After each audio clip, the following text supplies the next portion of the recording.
દીપિકા પટેલના બેસણામાં ચિરાગ સોલંકી પહોંચ્યા હતા, જ્યાં તેઓએ મીડિયાના પ્રશ્નોનો જવાબ આપવો પડ્યો હતો। સુરતના અલથાણના ભીમરાડ ગામ ખાતે વોર્ડ નંબર 30ના મહિલા મોરચાના પ્રમુખ દીપિકા પટેલે આપઘાત કર્યા બાદ આજે તેમનું બેસણું યોજાયું હતું, જેમાં ચિરાગ સોલંકી બેસણામાં આવ્યો હતો। બેસણામાંથી પરત ફરતી વખતે ચિરાગને જ્યાં મીડિયાએ બનાવ અંગે સવાલ કર્યા, ત્યારે પોલીસ તપાસ કરી રહી હોવાનું કહી તે નીકળી ગયો હતો। નોંધનીય છે કે દીપિકા પટેલના આપઘાતના કેસમાં સુરત પોલીસ ચિરાગ સોલંકીની 2 વાર પૂછપરછ કરી ચૂકી છે। તો સુરતના અલથાણના ભીમરાડ ગામ ખાતે વોર્ડ નંબર 30ના મહિલા મોરચાના પ્રમુખ દીપિકા પટેલે ગત રવિવારે પોતાના ઘરે જ આત્મહત્યા કરી લીધી હતી। આત્મહત્યાની જાણ થતાં જ કોર્પોરેટર ચિરાગ સોલંકી પણ તેના ઘરે પહોંચ્યો હતો।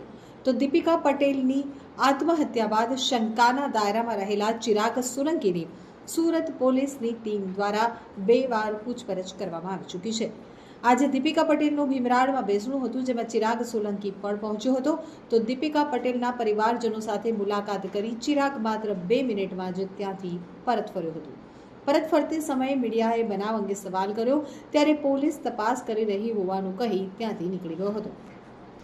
સુરતના વોર્ડ નંબર 30ના ભાજપના મહિલા મોરચાના પ્રમુખ દીપિકા પટેલ આત્મહત્યા દુષ્પ્રેરણા કેસમાં પોલીસની તપાસ ચિરાગ સોલંકી ઉપર કેન્દ્રિત થઈ છે, કારણ કે કોર્પોરેટર ચિરાગ સોલંકી સતત દીપિકા પટેલના સંપર્કમાં હતો અને તેમની વચ્ચે પારિવારિક સંબંધો હતા।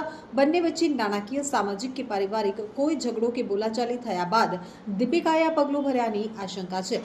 ત્યારે સુરત પોલીસે બુધવારે ચિરાગની 2.5 કલાકની મેરેથોન પૂછપરછ કરી હતી। દીપિકા પટેલે આત્મહત્યા કરી લેવાના પ્રકરણમાં પોલીસ તપાસ દીપિકા પટેલના નજીકના મનાતા અને સચિન વિસ્તારના કોર્પોરેટર ચિરાગ સોલંકી સામે શંકાની સોય તાકવા સાથે તેની સઘન પૂછપરછ કરી રહી હતી। તો ડીસીપી વિજયસિંહ ગુર્જર પણ આ કેસમાં તપાસ કરી રહ્યા છે। ત્યારે કોલ ડિટેલ રેકોર્ડમાં દીપિકા પટેલ પ્રતિ દિવસ ચિરાગ સોલંકી સાથે સતત સંપર્કમાં રહેતી હોવાની વિગતો સામે આવી છે। બુધવારે ફરી કોર્પોરેટર ચિરાગ સોલંકીની 2.5 કલાક પૂછપરછ કરવામાં આવી હતી, જેમાં વિડીયોગ્રાફી સાથે તમામ પૂછપરછ કરાઈ હતી। પોલીસના સવાલોના જવાબોમાં ચિરાગે દીપિકા સાથેના સંબંધમાં જણાવ્યું હતું કે તે તેની માનેલી બહેન હતી, તેના પરિવાર સાથે પારિવારિક સંબંધો હતા। જ્યારે દીપિકાએ આપઘાત અંગે કરેલા કોલ વિશે ચિરાગને પૂછવામાં આવ્યું, ત્યારે તેણે જણાવ્યું હતું કે દીપિકાના પરિવાર સાથે તેનો પારિવારિક સંબંધ હતો અને તે રોજ દીપિકા અને તેના પતિ સાથે કોલ ઉપર વાતચીત કરતો હતો, જેથી રોજ કોલ કરવામાં આવતા હતા। દીપિકાએ આપઘાતના દિવસે પણ 15 જેટલા કોલ કર્યા હતા।